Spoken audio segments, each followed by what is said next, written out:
Welcome everybody. Thank you for joining us today for this very important announcement. Policing in this province dates back as far as 1729, and this location here at the Rooms, sitting atop Fort Townsend, holds great significance in our historical policing context.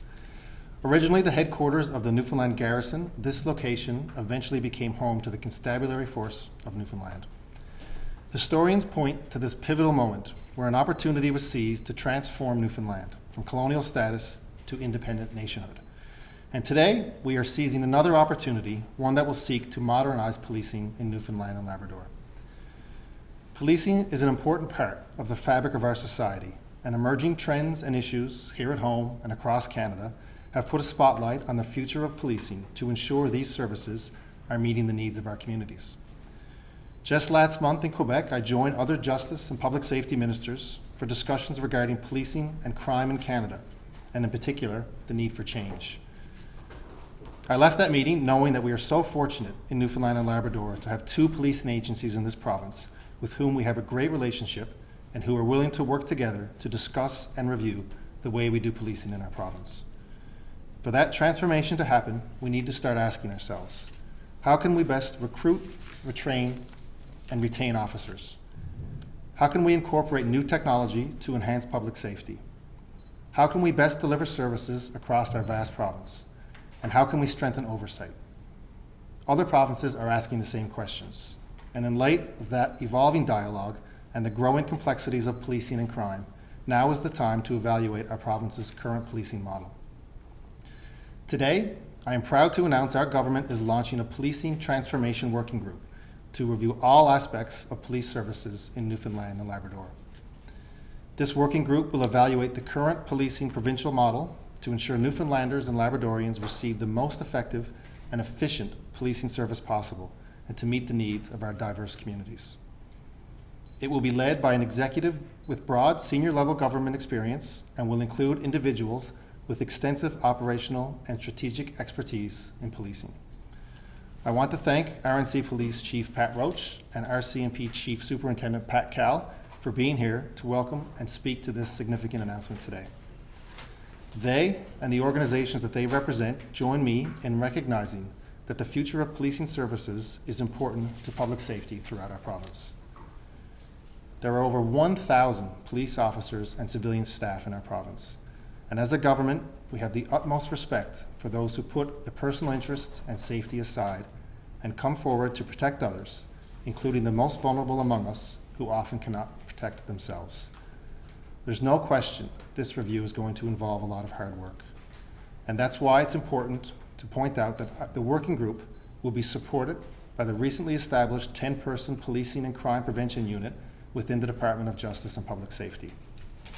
This unit is comprised of public servants who are dedicated to enhancing the safety of our communities in our province.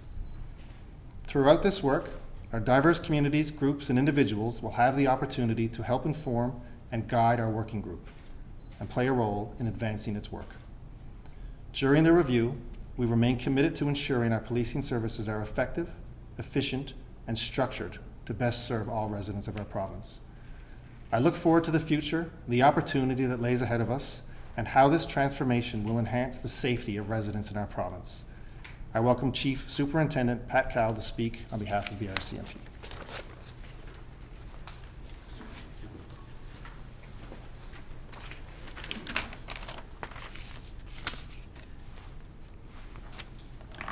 Good afternoon, everyone. On behalf of RCMP Newfoundland and Labrador, I'm pleased to join Minister Hogan today for this important announcement. The RCMP welcomes and fully supports a policing review and has recommended it in our ongoing discussions with the Department of Justice and Public Safety. This review will complement work that has been actioned at multiple levels across the RCMP to ensure we are moving forward as a modernized and effective police organization that meets the diverse needs of our communities and is equipped to respond to the changing nature of crime. This is good news. Such reviews have and are occurring in other jurisdictions in Canada and can be very informative and impactful in ensuring the right police resources are in the right places to deliver quality policing services. The highest priority for the RCMP and our dedicated and skilled employees who work throughout this province is to ensure public safety for the people and communities of Newfoundland and Labrador. We welcome and fully support a policing review and look forward to being actively engaged throughout the process as we work toward our shared goal of sustainable and a modernized policing model that ensures public safety for the communities and people of Newfoundland and Labrador. Thank you.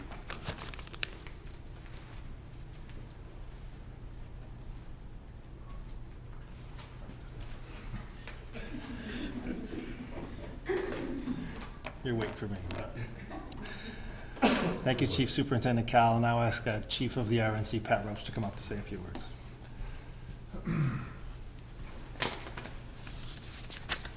Good afternoon, everybody. Minister Hogan, Chief Superintendent Cal, colleagues, invited guests, thank you for joining us here today. As already stated, this review is certainly welcomed by the leadership of the Royal Newfoundland Constabulary. This review will shape the future of policing in the province of Newfoundland and Labrador, and certainly will improve the services that we already provide here. While a review can oftentimes have negative connotations, I see this as an opportunity for the Royal Newfoundland Constabulary as well as for the Royal Canadian Mounted Police.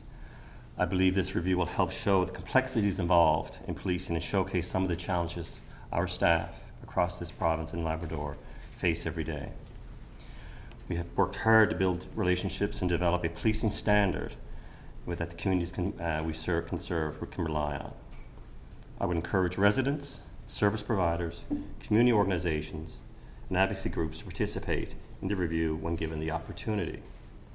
I look forward to what the review committee will recommend, and in the meantime, we are focused on our continued growth within our organization. Thank you, everybody.